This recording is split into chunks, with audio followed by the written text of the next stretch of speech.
King maker.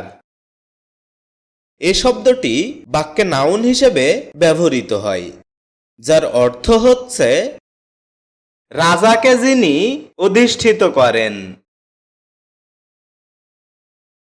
এ শব্দের আবিধানিক সংজ্ঞা হল যিনি রাজা বা রাজাদেরকে তাদের ক্ষমতা প্রতিষ্ঠা করান।